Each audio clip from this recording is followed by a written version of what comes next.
صل على سيدنا محمد يا رب صل. بسم اللہ الرحمن الرحیم نحمدہ ونصلی علی رسولہ الکریم. سورہ آل عمران کا رکوع نمبر 2 اور تیسرے پارے کا رکوع نمبر 10 یہ رکوع چل رہا تھا. اس کا لفظی ترجمہ ہو چکا ہے, اس کی تفسیر بھی ہو چکی ہے, گرامر بھی ہو چکی ہے. اس میں جو نکات تھے میں نے کہا تھا کہ میں انشاءاللہ اگلے ایپیسوڈ میں وہ بیان کروں گا. تو آج انشاءاللہ میں جو موٹے موٹے ہمیں اسباق ملتے ہیں نمبر وار میں بیان کر کے اگلے رکوع کی طرف چلوں گا انشاءاللہ. اعوذ باللہ من الشیطان الرجیم. بسم اللہ الرحمن الرحیم. ان الذین کفروا لن تغنی عنہم اموالہم ولا اولادہم من اللہ شیئا. یہاں سے بات چل رہی تھی. تو اس میں ہمیں پہلی بات یہ پتہ چلتی ہے کہ آپ اگر اللہ کے نافرمان ہیں تو اب آپ کا مال اور آپ کی اولاد آپ اس خوش فہمی میں نہ رہیں کہ یہ ہمیں اللہ کے عذاب سے بچا لیں گے. ایمان ضروری ہے. ایمان کے بعد شفاعت بھی کام آئے گی, پیچھے لوگ آپ کے لیے دعا کریں گے وہ بھی کام آ سکتی ہے. لیکن اگر آپ کی موت کفر پر ہو رہی ہے, آپ اللہ کے باغی ہیں, تو پھر کوئی چیز آپ کے کام نہیں آ سکتی. قل للذین کفروا ستغلبون وتحشرون الی جہنم. اس میں اللہ نے خوشخبری دی ہے کہ اہل ایمان اگر تقوی اور ایمان پر قائم رہیں گے تو اللہ انہیں غلبہ عطا فرمائے گا. یعنی ایسا نہیں ہے کہ اللہ ہمیشہ انہیں آزمائش میں ہی رکھے گا, بلکہ ظاہری طور پر بھی اللہ انہیں فتح اور نصرت سے نوازے گا. لیکن قرآن میں اللہ نے دوسری جگہ حکم دیا کہ بشرطے کہ تم تقوی اختیار کرو. انتم اعلون ان کنتم مومنین. اگر تم حقیقی مومن ہو تو غلبہ تمہارا ہی ہوگا. اس سے ہمیں پتہ چلتا ہے آج جو مسلمان مغلوب ہیں دنیا میں, مفتوح ہیں, اس کی ایک بڑی وجہ یہ ہے کہ مسلمان اپنے دین سے دور ہو چکے ہیں. غیر مسلموں کی کامیابی کے جو ان کے اصول ہیں وہ یاد رکھیے مسلمانوں کی کامیابی کے نہیں ہیں. غیر مسلم صرف ظاہری اسباب کے ذریعے کامیاب ہوتا ہے. مسلمان کو ظاہری اسباب کے ساتھ اپنے اعمال کی بھی اصلاح کرنی ہے. اسی بیس پہ اللہ انہیں دنیا میں غلبہ عطا فرمائے گا. اس رکوع میں یہ بھی سبق ملتا ہے کہ کس طرح اللہ بعض مرتبہ چھوٹی جماعتوں کو بڑی جماعتوں پر غالب کرتے ہیں. قرآن میں اللہ نے فرمایا تمہارے لیے 2 جماعتوں میں نشانیاں ہیں. یعنی غزوہ بدر میں چھوٹی جماعت بڑی جماعت سے ملی, مگر بڑی جماعت کو اللہ نے چھوٹی جماعت بڑی کر کے دکھائی ہے. یہ اللہ کی قدرت ہے کہ اللہ باطل کے دل میں اہل حق کا بعض مرتبہ روب ڈال دیتے ہیں. اور یہ دل جو ہے نبی صلی اللہ علیہ وسلم نے فرمایا اللہ کے ہاتھ میں. آپ ظاہری نقشے تو چینج کر سکتے ہیں لیکن دل کی کیفیات آپ کے ہاتھ میں نہیں ہے, تو وہ اللہ نے اپنے ہاتھ میں رکھا ہوا ہے معاملہ. تو یہ اللہ کی عادت ہے کہ اللہ اہل حق کا اہل باطل پہ روب ڈالتے ہیں. تو اس لیے اہل حق کو اپنی قسمہ پرسی اور اپنے اسباب اور وسائل کی قلت سے زیادہ غمزدہ نہیں ہونا چاہیے. آپ کم وسائل کے بعد بھی اللہ آپ کو دشمن پہ غلبہ عطا فرما سکتا ہے, دشمن پہ آپ کا روب ڈال کر. ویسے بھی ماہر نفسیات بھی یہ بات کہتے ہیں کہ جو آدمی غلطی پر ہوتا ہے نا, وہ اسے احساس ہوتا ہے کہ میں غلط ہوں. یہ غلط ہونے کا احساس اس کو بزدل بنا دیتا ہے. اور آپ اگر حق پر ہیں تو کمزور ہونے کے باوجود آپ کو آپ کا حق پر ہونے کا احساس آپ کو بہادر بنا دیتا ہے. یہ بھی ایک زمینی حقیقت ہے. تو اللہ نے فرمایا کہ وہ طاقتور تھے لیکن کمزوروں کو اللہ نے ان کی نظر میں طاقتور بنا کے دکھایا. تو یہ اللہ تعالیٰ کی قدرت ہے اور اس قدرت کا آج بھی ہم مشاہدہ کرتے رہتے ہیں. اس رکوع میں ہمیں یہ سبق بھی ملتا ہے زُيِّنَ لِلنَّاسِ حُبُّ الشَّهَوَاتِ مِنَ النِّسَاءِ وَالْبَنِينَ وَالْقَنَاطِيرِ الْمُقَنطَرَةِ مِنَ الذَّهَبِ وَالْفِضَّةِ. فرمایا ہم نے لوگوں کی نظروں میں عورت کی محبت کو, بیٹوں کی محبت کو, اور سونے چاندی ڈھیر اور سواریاں اور چوپائے اور کمانے کے اور جو ذرائع ہیں, کھیتیاں, ان کو ہم نے مزین بنا دیا ہے. مزین کے لفظ سے ہمیں پتہ چلتا ہے کہ یہ چیزیں ضروری نہیں ہے کہ حقیقت میں بھی اچھی ہوں. زینت کہتے ہیں ایک چیز کو آپ اس کو میک اپ کر کے اس پہ مزین چادر ڈال کے اس کو لوگوں کی نظر میں خوشنما بنا دیں. زینت سے نکلا ہے نا. جیسے دلہن بیوٹی پارلر جاتی ہے, زینت اختیار کر کے آتی ہے, وہ حقیقت میں خوبصورت ہو یا نہ ہو لیکن بیوٹی پارلر اسے خوبصورت بنا دیتا ہے. ایک بری چیز ہے لیکن آپ اچھے لیبل لگا کے اس کو اچھا بنا دیتے ہیں، جیسے کہ آج کل میڈیا کر رہا ہے، برائی کو اچھائی کا لیبل، جیسے حقوق نسواں کے نام سے آپ دیکھ رہے ہیں عورت کی بربادی ہو رہی ہے، لیکن لیبل عورت کی آزادی کے نام سے بڑے اچھے اچھے لیبل لگا کے بری چیز کو اچھا کر کے دکھایا جا رہا ہے۔ تو مزین کا مطلب یہ ہوتا ہے ایک چیز اندر سے اچھی ہے یا نہیں ہے، لیکن آپ نے اس پہ ایک ایسی چادر اڑا دی اس کو کہ اگر اس کے اندر گند بھی بھرا ہوا ہے تو دیکھنے میں آپ کو وہ اچھا لگنے لگے۔ تو اللہ نے فرمایا کہ یہ جو دنیا ہے جس میں یہ چیزیں ہیں یہ اچھی ہیں یا نہیں ہے یہ تو ایک الگ بحث ہے، لیکن بہرحال لوگوں کو اچھی لگتی ہیں، ان پہ مزین چادر اللہ نے اوڑھ دی ہے، خوشنما معلوم ہوتی ہیں یہ چیزیں لوگوں کو۔ اور آگے اللہ نے فرمایا میں تمہیں اس سے بہتر نہ بتاؤں، اور وہ کیا ہے؟ جنت۔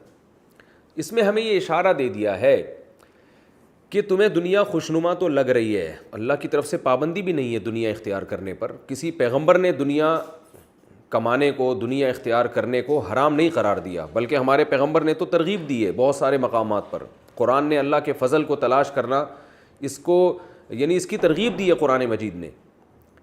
لیکن قرآن کیا کہہ رہا ہے کہ ہم نہیں کہہ رہے کہ یہ غلط چیزیں ہیں، بلکہ قرآن کہہ رہے ہیں اُنَبِّئُکُم بِخَیْرٍ مِّن ذَلِکُم، اس سے بھی بہتر کا پتہ نہ بتائیں ہم تمہیں، وہ ہے جنت جس کے نیچے نہریں بہتی ہوں گی اور وہاں پاکیزہ بیویاں ملیں گی تمہیں اور اللہ کی رضا ملے گی۔ تو اس میں اشارہ کر دیا کہ دنیا اختیار کرنا منع نہیں ہے، لیکن انسان کی نیچر ہے جب اسے اس سے کوئی بہتر چیز مل رہی ہوتی ہے تو وہ کمتر کو چھوڑ دیتا ہے۔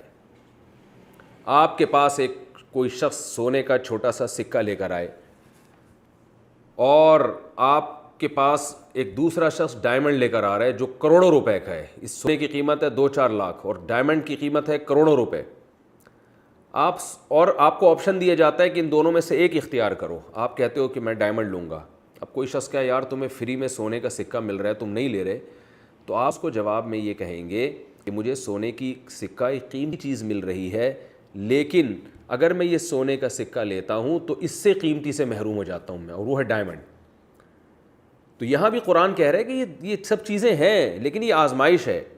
بہت سے مقامات ایسے ہوں گے جہاں تم اگر دنیا کے حصول کی کوشش کرو گے تو جنت سے محروم ہو جاؤ گے۔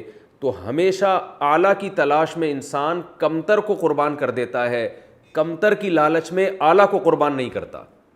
تو جب یہ دنیا کی چیزیں جن میں عورتیں، بچے اور سونے چاندی کے ڈھیر اور بہترین سواریاں تمہیں اپنی طرف مائل کریں تو تم یہ سوچ لیا کرو کہ ان کی طرف جانے سے کہیں جنت سے محرومی تو نہیں ہو رہی، اگر نہیں ہو رہی ہے تو جاؤ، ہو رہی ہے تو پھر وہ اس سے بہتر ہے، اس کو چھوڑ دو پھر۔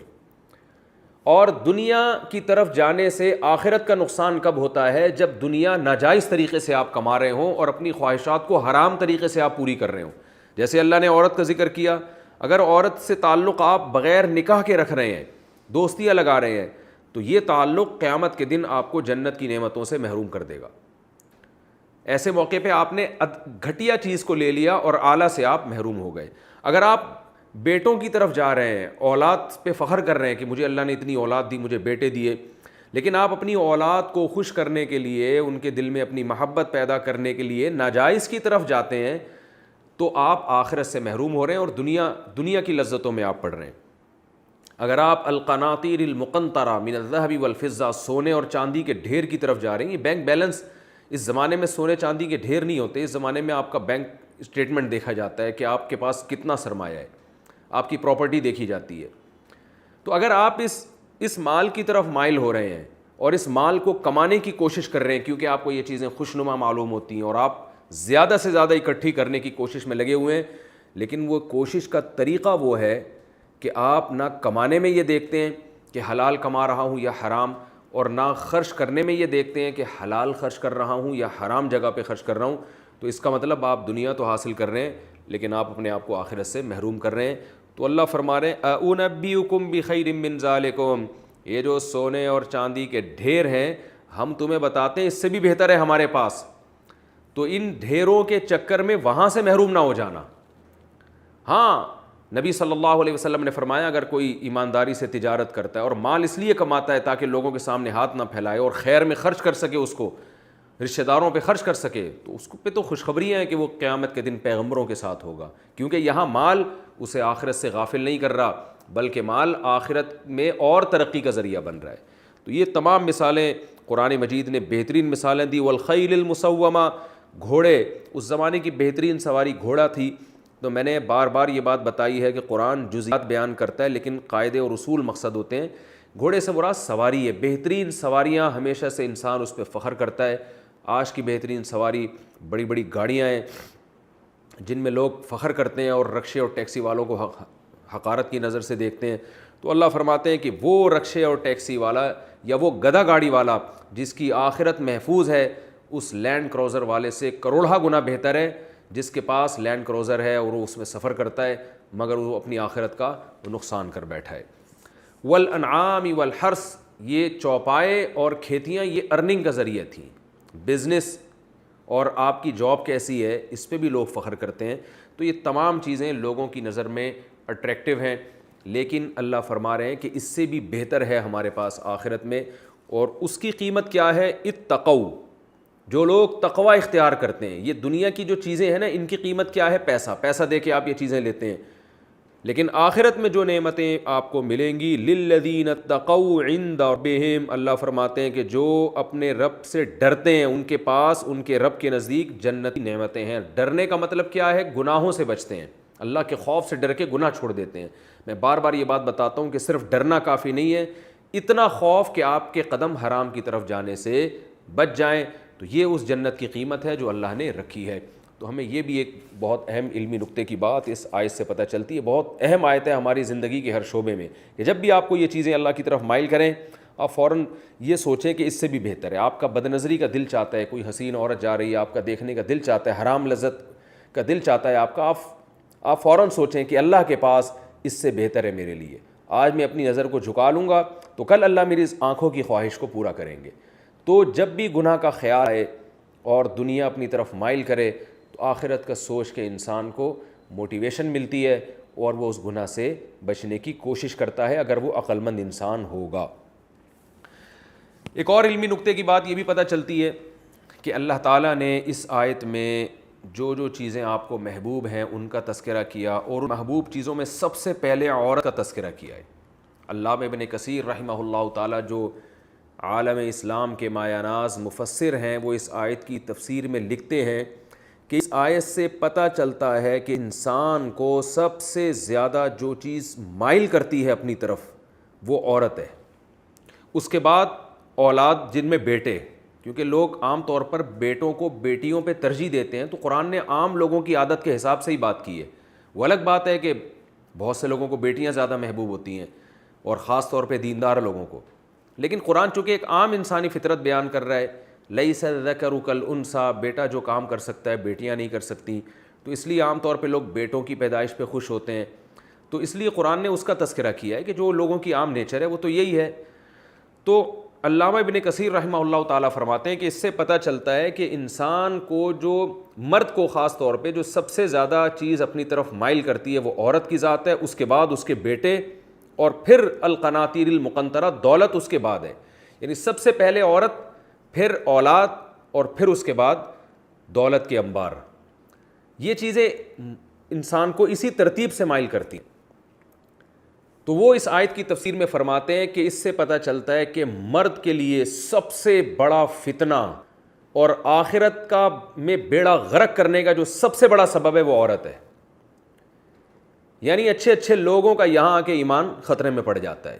اور ہم نے دیکھا ہے اپنی زندگی میں کہ بہت سے لوگ جو اپنے دامن کو بہت سے گناہوں سے بچا کے چلتے تھے لیکن عورت کے فتنے میں مبتلا ہو کر برائی میں پڑ گئے. تو اس لیے خاص طور پہ جو مرد حضرات میری اس تفسیر کے لیکچر کو سن رہے ہیں وہ اس آیت کی روشنی میں اپنے آپ کو عورت کے فتنے سے بچانے کی بہت زیادہ کوشش کریں. آپ کی آخرت کو تباہ کرنے والی سب سے بڑی چیز عورت ہے اور اللہ نے اس کا آلٹرنیٹ رکھا ہے. علامہ ابن کثیر رحمہ اللہ تعالیٰ فرماتے ہیں کہ یہی عورت جو ہمارے لیے بہت بڑا فتنہ ہے، اور بخاری مسلم کی حدیث ہے، آپ صلی اللہ علیہ وسلم نے فرمایا ما ترکت بعدی فتنة اضر علی الرجال من النساء، میں نے اپنے بعد مردوں کے لیے عورت سے بڑا کوئی فتنہ نہیں چھوڑا. یہ وہ ایسا فتنہ ہے کہ جس میں بڑے بڑے لوگ مبتلا ہو جائیں گے. عورت کے حسن و جمال سے بہت بڑے بڑے پرہیزگار لوگ متاثر ہو کر اپنا ایمان بیچ ڈالتے ہیں. اور اپنے آپ کو آزمائشوں میں ڈال دیتے ہیں, عشق معاشقے میں مبتلا ہو جاتے ہیں اور حرام کاریوں میں مبتلا ہو جاتے ہیں. تو دیکھ کتنے لوگ عیاشی کرنے کے لیے جاتے ہیں باہر ملکوں میں, کتنے لوگ نائٹ کلبوں میں جاتے ہیں. اگر عورت کو درمیان سے نکال دیا جائے تو یہ نائٹ کلب بند ہو جائیں, شراب کباب کی محفلیں برباد ہو جائیں. تو یہ ایک ایسا فتنہ ہے جس کی طرف مرد, آج انٹرنیٹ پر جو فحش مواد دیکھا جا رہا ہے یہ سب عورت کا فتنہ ہے. عورت کو دیکھنے کے لیے, عورت جو فلم انڈسٹریاں چل رہی ہیں اور لوگوں کے فیملی سسٹم کو خراب کر رہی ہیں, یہ اگر اپنی انڈسٹریوں سے عورتوں کو نکال لیں, مزین خواتین کو نکال لیں, تو یہ ساری انڈسٹریاں ٹھپ ہو جائیں گی. ڈراموں فلموں سے اگر پرکشش خواتین کو نکال دیا جائے, ایکٹریسز کو نکال دیا جائے, تو یہ ڈرامے فلمیں بیکار ہو جائیں گے, لوگ دیکھنا چھوڑ دیں گے. ہر چیز جو پروڈکٹ آپ مارکیٹ میں لانا چاہتے ہیں اس میں عورت کی تصویر کمپنیاں لگاتی ہیں تاکہ اس عورت کو, اس لڑکی کو دیکھنے کے بہانے لوگ ہماری پروڈکٹ کو دیکھیں. تو وجہ کیا ہے کہ اللہ نے عورت کو بنایا مرد کے لیے اٹریکٹیو ہے, اور یہ ایک تو اس سے پتہ چلتا ہے یہ آزمائش ہے ہماری, یہ انٹرٹینمنٹ کے لیے نہیں بنایا, یہ آزمائش کے لیے بنایا ہے. اس آزمائش سے بچنے کا سب سے بہترین طریقہ جو قرآن و سنت نے ہمیں بتایا ہے, ایک تو نظر کی حفاظت, دوسرا اس حرام کو حلال کرو, نکاح کے ذریعے عورت کے قریب جاؤ. علامہ ابن کثیر رحمہ اللہ تعالیٰ اس آیت کے تحت فرماتے ہیں کہ اگر یہی عورت آپ نکاح کے ذریعے حاصل کرتے ہیں تو وہ فرماتے ہیں کہ یہی آزمائش کے بجائے آپ کے لیے اللہ کی رحمت بن جاتی ہے. جیسے کہ پیغمبروں نے نکاح کثرت سے کیے تو اس کے دو فائدے ہوں گے آپ کو. ایک تو یہ نکاح عبادت ہے, آپ حلال طریقے سے ایک عورت کو حاصل کر رہے ہیں, اس سے آپ کی جائز خواہش بھی پوری ہوگی اور آپ حرام خواہش سے آپ کے قدم بچ بھی جائیں گے. یعنی دنیا میں آپ کو ایک اللہ نفع بھی عطا فرمائیں گے, اس سے آپ کو اولاد یعنی بیٹوں کی نعمت, بیٹیوں کی نعمت بھی دیں گے. اور قرآن کہتا ہے وَجَعَلَ لَكُم مِّنْ أَزْوَاجِكُمْ بَنِينَ وَحَفَدًا, اللہ تمہیں تمہاری بیوی سے اولاد بھی دیتا ہے اور اولادوں کی اولاد بھی دیتا ہے, بڑھاپے میں آپ کو پوتے نواسے ملیں گے. تو یہی عورت اگر آپ حلال طریقے سے حاصل کریں تو یہی آپ کے لیے فتنہ اور آزمائش کے بجائے اللہ کی رحمت بن جاتی ہے. تو علامہ ابن کثیر رحمہ اللہ تعالیٰ اس آیت کے تحت لکھتے ہیں کہ نکاح کی جو کثرت ہے وہ پسندیدہ چیز ہے, کیونکہ بخاری میں عبداللہ بن عباس رضی اللہ عنہ کا قول ہے تزوجوا فإن خیر هذه الامة اکثرهم نساء, نکاح کرو اس لیے کہ اس امت میں جو سب سے بہتر تھے محمد صلی اللہ علیہ وسلم انہوں نے سب سے زیادہ نکاح کیے, ان کی ازواج کی تعداد سب سے زیادہ تھی. تو آج ہمارے ہاں جو خانقاہوں میں یا تبلیغ میں یا دیندار طبقے میں عورت کے جو فتنہ ہے اس سے بچانے کی جو کوشش کی جا رہی ہے وہ پائیدار نہیں ہے. وہ کوشش یہ کی جا رہی ہے کہ صرف نظر کی حفاظت کرو اور جو ہے فحش پروگرام مت دیکھو اور یہ مت کرو اور یہ مت کرو. یہ بھی ٹھیک ہے, یہ بھی ضروری ہے, قرآن نے ایسا حکم دیا ہے. لیکن جب آپ کسی پر حلال کے دروازے تنگ کر دیں گے اور حرام کے دروازے چوپٹ کھول دیں گے تو بہت کم لوگ ہیں جو آپ کی اس تجویز پر عمل کریں گے اور وہ لازماً ناجائز کی طرف جائیں گے. میں اس کی ایک مثال دیتا ہوں کہ ایک شخص کو بھوک لگ رہی ہے, اس کا روٹی کھانے کا دل چاہ رہا ہے اور بار بار دل چاہ رہا ہے کہ میں چوری کر لوں. آپ اسے کب تک سمجھائیں گے کہ چوری مت کرو, چوری گناہ کی چیز ہے؟ بھائی اس کے بھوک تو مسلسل لگ رہی ہے نا اس کو, وہ اور یہ اس کی باڈی کی ریکوائرمنٹ ہے. اس کا بہترین حل یہ ہے, کوئی عقل مند آدمی جائے گا, اسے پیسے پکڑائے گا, بولے گا جا بھائی خرید کے کھا لے, چوری مت کر. جب خرید کے کھا لے گا تو اس کی ایک جائز ایک جو اس کی باڈی کی ریکوائرمنٹ تھی وہ پوری ہو جائے گی, تو اس کے قدم برائی سے بچ جائیں گے. تو اس سے پتہ چلتا ہے کہ اللہ نے مرد کے لیے جو سب سے بڑا فتنہ بنایا ہے وہ عورت کو بنایا ہے. آپ عورت حلال طریقے سے حاصل نہیں کرو گے تو یہ عورت آپ کی تقوی, آپ کی علم, آپ کی پرسنالٹی اور آپ کی عزت اور یہ تمام چیزیں ہونے کے باوجود یہی عورت آپ کا بیڑا غرق کر دے گی. یہی عورت جو ہے آپ کو برائی کے اندر مبتلا کر دے گی. سب عورتیں نہیں, لیکن جو کرتی ہیں وہ بھی عورت ہی ہوتی ہیں. آج خواتین کا ایک دعویٰ ہے کہ ہمیں اسلام نے باؤنڈ کیا, ہمیں پردے کا حکم دیا. اس لیے حکم دیا تاکہ آپ کی عزت کا تحفظ ہو سکے, آپ کی مرد آپ کی طرف آئے نکاح کے راستے سے. اسلام اللیگل راستے سے مرد کو آپ کی طرف آنے نہیں دیتا, کیونکہ اس میں مرد کی عیاشی ہے اور آپ کی بربادی ہے. تو اللہ ہماری خواتین کو بھی یہ سمجھ عطا فرمائے کہ وہ نکاح کے علاوہ کسی اور راستے سے اپنی طرف مرد کو آنے نہ دیں, کیونکہ نکاح کر کے جب مرد عورت کی طرف آئے گا تو بھاری قیمت اس کو دینی پڑے گی. اس کو اپنی بیوی کے لیے گھر ارینج کر کے دینا پڑے گا. ساری زندگی گیس بجلی کے بل ہیں, بچوں کی کفالت ہے, بچوں کی پیدائش کا خرچہ ہے اور مرنے کے بعد وراثت میں حصہ ہے. یہ ساری فیسلٹیز عورت کو ملتی ہیں. اسلام عورت کو تحفظ دے رہا ہے مگر آج ہماری خواتین کو معلوم نہیں کیا ہو گیا، وہ عیاشی کی طرف جا رہی ہیں، وہ یہ نہیں جانتی کہ ہماری عیاشی اس میں کم ہے، مرد کی عیاشی اس میں زیادہ ہے۔ تو یہ ہمیں پتہ چلتا ہے کہ عورت ایک بہت بڑا فتنہ ہے، لہذا حلال میں وسعت پیدا کرنا اس زمانے میں، ہر زمانے میں ضروری تھا، اس زمانے میں اور زیادہ ضروری ہے۔ تو نکاح کو کسی بھی طریقے سے اس کی حوصلہ شکنی کرنا، اسلام کم عمری کی شادی کا قائل ہے۔ بچی کی شادی 13 سال میں، لڑکے کی شادی 14-15 سال میں کر دی جائے، اسلام اس کا قائل ہے۔ اور اسلام جو ہے نا مرد کو عدل کی شرط کے ساتھ کہ سب کے حقوق برابر ادا ہوں، زیادہ نکاح کی ترغیب دیتا ہے تاکہ عورتیں بھی بغیر نکاح کے نہ رہیں اور مرد کی خواہش بھی پوری ہو، تاکہ اس کے لیے عورت فتنہ نہ بن سکے۔ جب حلال سے انسان کی سیری ہو جاتی ہے تو اکثر اوقات پھر حرام کی طرف اس کے قدم نہیں جاتے۔ تو اس آیت سے ہمیں یہ بھی علمی نقطے کی بات پتہ چلتی ہے کہ معاشرے میں اس کو فروغ دینا چاہیے۔ ایک اور علمی نقطے کی بات یہ پتہ چلتی ہے کہ اسلام مرد کی نیچر بتا رہا ہے کہ اس کو بیٹے چاہیے، یہ نیچر ہے مرد کی، اور آپ دیکھیں یہ نیچر آج چینج ہو گئی ہے۔ کیسے کہ 2 چاہیے اچھے، تو اللہ فرماتے ہیں کہ مردوں کی خواہش ہے کہ زیادہ بیٹے ہوں ان کے، جو ان کے ساتھ تعاون کریں علمی خدمات میں یا بزنس میں یا کسی بھی شعبے میں، ان کے لیے فخر کا سبب بنے۔ اور ظاہر ہے زیادہ بیٹے جب ہی ہوں گے جب اولاد زیادہ ہوگی، کیونکہ اپنی مرضی سے تو بیٹے نہیں ہوتے۔ آپ کی اولاد زیادہ ہوگی تو اس میں بیٹیاں بھی ہوں گی، تو اتفاق سے بیٹے بھی زیادہ ہوں گے۔ تو یہ ہمیشہ سے، اور پہلے جتنے پیغمبر تھے وہ جب اپنی قوموں کو نصیحت کیا کرتے تھے تو اس نصیحت میں یہ بھی بتاتے تھے کہ تم ایمان اور نیک عمل اختیار کرو، یمددکم باموال وبنین، اللہ تمہارے مال میں بھی برکت دے گا، اولاد میں بھی برکت دے گا، یعنی اولاد بھی تمہیں زیادہ دے گا۔ تو اس سے پتہ چلتا ہے کہ یہ تو غیر مسلم کی بھی نیچر ہے کہ اولاد زیادہ ہو، لیکن آج آپ دیکھیں کہ اس نیچر کے خلاف لوگوں کو بغاوت پہ اکسا دیا ہے، اور ہر آدمی کی خواہش ہے میرے 2-3 بچے ہوں، یعنی آپ سے آپ کی آنکھوں کی ٹھنڈک چھینی جا رہی ہے اور آپ کو پتہ ہی نہیں ہے، ایسا ذہن خراب کر دیا آپ کا۔ یہ ایسا ہی ہے جیسے پروپیگنڈا کیا جائے، انسان کو شہد اچھا لگتا ہے، میٹھی چیز اچھی لگتی ہے، پروپیگنڈا کیا جائے کہ جی میٹھی چیز گندی ہوتی ہے، میٹھی چیز نقصان دہ ہوتی ہے، اور آپ نے شہد کھانا چھوڑ دیا۔ تو یہ بالکل اس طرح سے ہے کہ آپ کو آپ کی مرغوب چیز کے بارے میں غلط دلائل دے کے یہ سمجھایا جائے۔ وہ الگ بات ہے کہ 40 سال کے بعد آپ کی انرجی یوٹیلائز نہیں ہوتی تو ڈاکٹر میٹھا کم کرنے کا حکم اس لیے دے رہے ہوتے ہیں کہ کھاؤ اتنا جتنا یوٹیلائز تو کرو اس کو، تو لیکن انسان کی نیچر ہے کہ میٹھا اس کو اچھا لگتا ہے، وہ مانے تو صحیح نا کہ مجھے اچھا لگتا ہے۔ اب کیا کر دیا ہے کہ اولاد کی کثرت جو انسان کی نیچر تھی اسے غلط دلائل دے دے کے اسی محبوب ترین چیز کو انسان کی نظر میں مبغوض ترین چیز بنا دیا گیا ہے۔ یہ بھی انسان کی نیچر اور فطرت کے بالکل خلاف ہے۔ جیسے مرد کو عورتوں کی کثرت اچھی لگتی ہے، وہ کرے نہ کرے اس کی مرضی ہے، ایسے ہی مرد کی یہ فطرت ہے اس کو بیٹے زیادہ چاہیے، اور عورت کی بھی یہ فطرت ہے اس کو بھی اولاد زیادہ چاہیے، بلکہ اس کی تو زیادہ خواہش ہوتی ہے یہ۔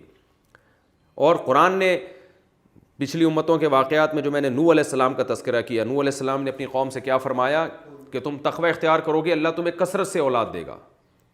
اور صالح علیہ السلام نے کیا فرمایا کہ وَاذْكُرُوا إِذْ كُنْتُمْ قَلِيلًا فَكَثَّرَكُمْ، اللہ نے تم پر احسان کیا، تم تعداد میں تھوڑے تھے، اللہ نے تمہاری نسل بڑھا دی، تمہیں اولادیں زیادہ دیں، اب تم زیادہ ہو گئے ہو۔ تو یہ قوم کا زیادہ ہونا، اولاد کی کثرت، اس سے انسان اسٹرانگ ہوتا ہے، مضبوط ہوتا ہے، کمزور نہیں ہوتا۔ فیملی پلاننگ والے آپ کو یہ تو بتاتے ہیں کہ بچے جب آئیں گے تو ان پہ خرچہ کرنا پڑے گا، یہ نہیں بتاتے کہ بچے جب دنیا میں آتے ہیں تو 2 ہاتھ اور 2 عدد پاؤں لے کر آتے ہیں، اتنا ان پہ خرچہ نہیں کرنا پڑتا جتنا وہ کما کے دیتے ہیں ماں باپ کو، ان پہ انویسٹمنٹ کم ہوتی ہے، اس کا آؤٹ پٹ بہت زیادہ ہوتا ہے۔ تو یہ بھی ایک حقیقت ہے جس کو آج یعنی خوشنما نعروں کے ذریعے ایک باطل چیز کو لوگوں کے دماغ میں اتارا جا رہا ہے۔ تو نبی صلی اللہ علیہ وسلم نے فرمایا کہ اولاد کی طلب کبھی ختم نہ کرو، فَإِنَّهَا ثَمَرَةُ الْقُلُوبِ، قلوب وقرۃ الْأَعْیُن، اس لیے کہ اولاد آنکھوں کی ٹھنڈک ہے اور دلوں کا پھل ہے۔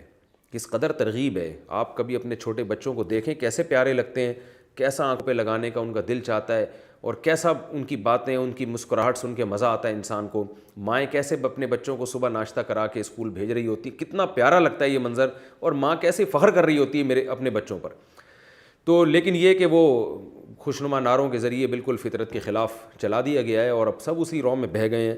اللہ تعالیٰ ہمیں ہدایت دے. تو قرآن کی اس آیت سے پتہ چلتا ہے کہ انسان کو عورت کے بعد سب سے زیادہ محبوب چیز اولاد ہے, اور آگے پھر سونے چاندی اس کے بعد ہے, لیکن سونے چاندی تو جمع کرنے میں لگے ہوئے ہیں, اور جو اولاد اس سے زیادہ انسان کو محبوب ہے اس کے ریشو کو, اس کی گروتھ کو کم سے کم کیا جا رہا ہے. یہاں اللہ نے ایک علمی نقطے کی بات یہ بھی پتہ چلتی ہے کہ اللہ نے جنت جن لوگوں کے لیے رکھی ہے ان کی کوالٹیز بیان کی ہیں. الصابرین والصادقین والقانتین والمنفقین والمستغفرین بالاسحار. سب سے پہلی کوالٹی اللہ نے بیان کی, صبر کرتے ہیں. خودکشی کرنے والا بے صبرہ ہوتا ہے, اللہ نے اس کے لیے جنت نہیں رکھی.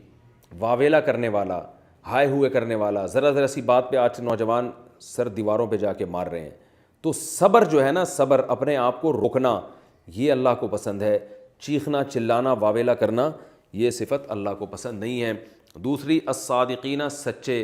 2 نمبر لوگ اللہ کو پسند نہیں ہیں, آج 2 نمبری کمال سمجھا جاتا ہے. القانتین, اطاعت کرنا. المنفقین, خرچ کرنے والے لوگ. کنجوس لوگ اللہ کو پسند نہیں ہیں.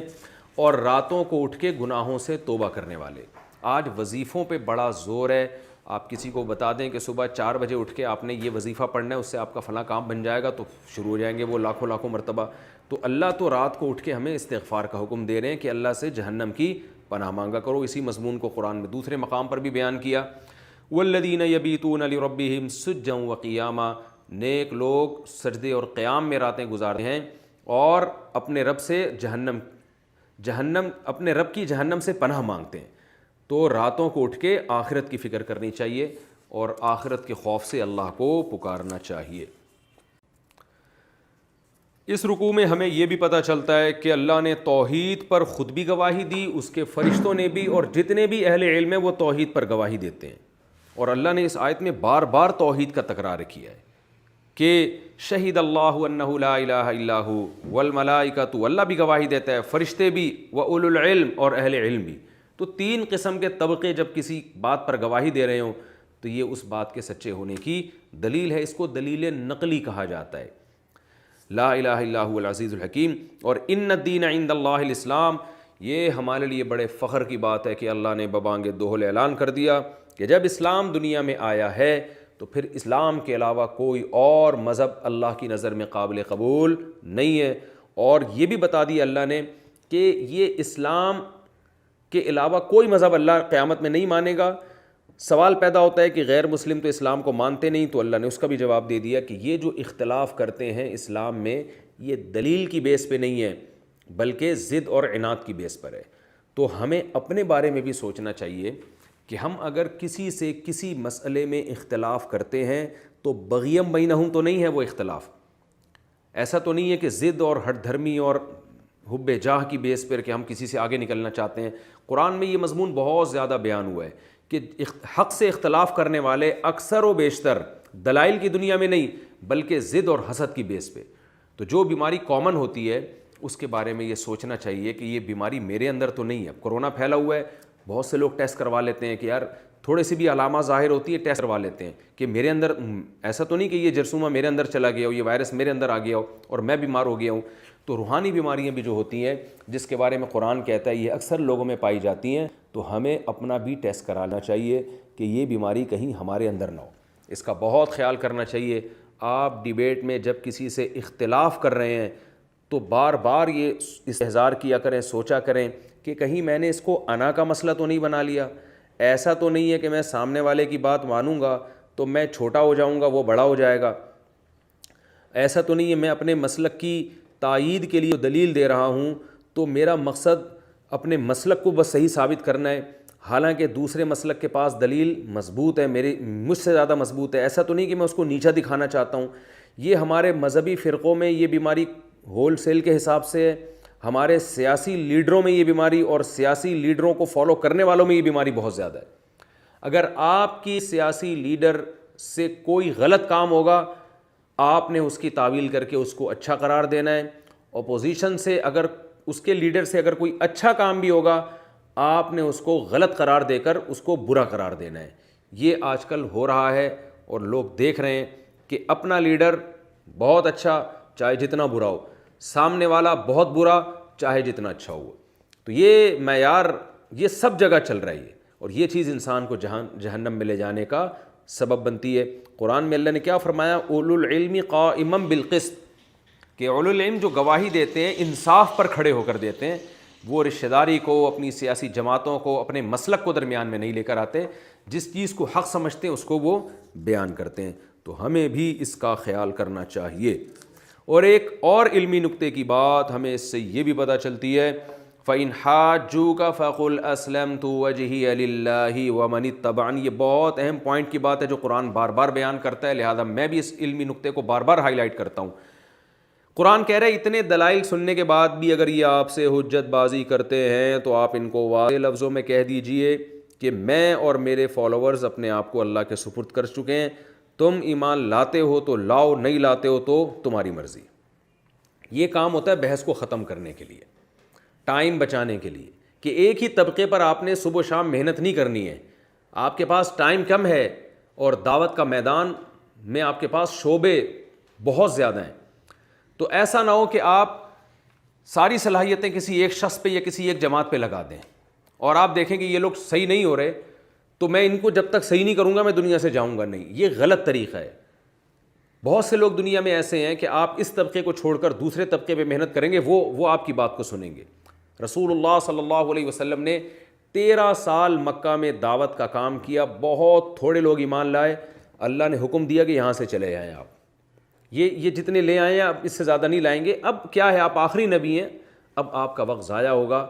ایسے لوگوں پہ جا کے محنت کریں جو آپ کی بات کو سنیں. تو مدینہ گئے ہیں، کیسا استقبال ہوا، اور 10 سال کے عرصے میں 10,000 کا لشکر تیار ہو کے مکہ میں داخل ہوتا ہے، اور پھر مکہ والے بھی ایمان لے آئے.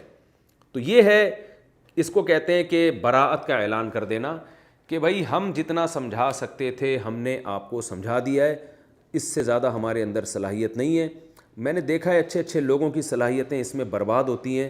ایک لا حاصل بحث، سامنے والا ماننے کو تیار نہیں، آپ بحث کرے جا رہے ہیں، پھر اس سے نفرتیں پھیلتی ہیں، پھر ایک دوسرے کو نقصان اور ایک دوسرے کی عزتیں اچھالنے کا جو ہے نا وہ موقع تلاش کر رہے ہوتے ہیں. ابراہیم علیہ الصلاۃ والسلام نے اپنے والد کو سمجھایا، سورہ مریم میں پورا رکوع ہے. جب مایوس ہو گئے تو چھوڑ دیا ان کو، سلام علیک ساستغفر لک ربی، اے میرے ابا آپ پر سلامتی ہو، میں اللہ سے توبہ استغفار کروں گا، اس سے زیادہ میرے بس میں نہیں ہے. انی مہاجر الی ربی، میں اب چھوڑ کے جا رہا ہوں، میں دوسری جگہ جا کے تبلیغ کروں گا، اس قوم میں ماننے کی صلاحیت نہیں ہے. تو یہ نہیں کہ ابراہیم علیہ السلام نے کہا نہیں میں تو بس انہیں کو سمجھاتا رہوں گا قیامت تک، میرے ابا ہیں سمجھاتا رہوں گا، میں کیسے ہی ایک بگوارہ کر لوں کہ میرے ابا جہنم میں چلے جائیں تو میں تو ان کو آخری دم تک لڑوں گا. نا نا نا نا نا نا بھائی، آپ نے ایک حد تک کام کرنا ہے، اس کے بعد نہیں ہے تو چھوڑ دیں، اس کے علاوہ دوسروں پر محنت کریں. تو ابراہیم علیہ السلام نے اس علاقے کو چھوڑ دیا. میں بھی لوگوں سے یہ کہتا ہوں کہ آپ اپنی اولاد پہ بھی ایک حد تک محنت کریں، بیوی پہ بھی ایک حد تک محنت کریں، ابا پہ بھی ایک حد تک محنت کریں، بیوی اپنے شوہر پر بھی ایک حد تک محنت کرے. اس کے بعد اس ٹاپک کو پھر چھوڑ دیں، پھر اس کے لیے بس دعاؤں کا سلسلہ رہے. بار بار ایک ہی چیز کو جب آپ ریپیٹ کریں گے اور ایک ہی شخص کے سامنے کریں گے تو پھر وہ اکتائے گا بھی، اور بڑا نقصان یہ ہوگا کہ یہ ٹائم اگر آپ کسی اور پہ لگاتے تو اس کا آؤٹ پٹ بہت زیادہ مل جاتا آپ کو. آپ نے یہ ٹائم ایک ایسی شخص پہ لگا دیا کہ جس کا رزلٹ زیرو ہے، یا اگر زیرو نہ بھی ہوا تو اس کا نتیجہ بہت بعد میں جا کے ظاہر ہوگا، جبکہ اس دوران آپ اور بہت سارے کام اچھے کر سکتے تھے. تو ہمیں یہ بھی اس سے ایک اصول اور ضابطے کی بات پتہ چلتی ہے، اور ہم اگر اس اصول کو پھیلانا چاہیں تو یہ دنیا میں بھی یہ اصول چلتا ہے کہ آپ نے اگر ایک چیز تجربہ کر کے دیکھ لی تو علماء کہتے ہیں 3 دفعہ تجربہ کرو، بس 4تھی دفعہ پھر تجربہ نہ کرو. کوئی بزنس ہے، آپ کوئی جاب کر رہے ہیں یا آپ کوئی پڑھائی کر رہے ہیں، کچھ بھی کر رہے ہیں، تو آپ نے 2 سے 3 دفعہ تجربہ کرنا ہے. اس کے بعد ساری زندگی تجربوں کی بھیٹ نہیں چڑھانا، اپنے رخ کو پھر آپ نے چینج کرنا ہے. تو حدیث میں آتا ہے نا، لا یلدغ المؤمن من جحر مرتین، آپ صلی اللہ علیہ وسلم نے فرمایا مومن کو ایک سوراخ سے 2 دفعہ نہیں ڈسا جا سکتا. تو بار بار تجربے ہی کرتے رہنا ایک ہی چیز کے بارے میں، یہ بہت غلط بات ہے. اس سے انسان کا ٹائم ضائع ہوتا ہے. امکان تو ہوتا ہے کہ اس دفعہ تجربہ کامیاب ہو جائے، لیکن ہم انہیں امکانات پہ نہیں چلنا، ہم نے زمینی حقیقت کو دیکھنا ہے. تو اس لیے فرمایا وَإِن تَوَلَّوْا فَإِنَّمَا عَلَيْكَ الْبَلَاغُ، اے نبی آپ کے ذمے تو پہنچانا ہے، اگر یہ اس کی پیشکش کو قبول نہ کریں تو بس آپ ان کو اپنے حال پہ چھوڑ دیں. وَاللَّهُ بَصِيرٌ بِالْعِبَادِ، اللہ اپنے بندوں کو دیکھ رہا ہے، تو داعی کو بھی اس میں زبردست تسلی ہے کہ آپ نے اپنا کام کرنا ہے، اپنی بات کو پہنچانا ہے حق کو، لوگوں کو نہیں دیکھنا کہ لوگ بات مان رہے ہیں کہ نہیں مان رہے ہیں۔ نوح علیہ السلام نے 950 سال دعوت دی ہے، کوئی نہیں مانا 40-50 لوگوں کے علاوہ، اللہ نے فیصلہ کر دیا۔ تو اگر آپ حق پر ہیں تو اللہ بہرحال آپ کے ساتھ ہے، اور اللہ خود ہی باطل لوگوں سے قیامت کے دن انتقام لے لے گا۔ یہ بہت بڑی تسلی کی چیز ہے۔ یہ رکوع ہمارا کمپلیٹ ہوا۔ اگلے ایپیسوڈ میں انشاءاللہ اس کے بعد والا رکوع میں آپ کے سامنے پیش کروں گا۔ اللہ تعالی ہم سب کو سمجھنے کی اور عمل کرنے کی توفیق فرمائے۔ وما علینا الا البلاغ۔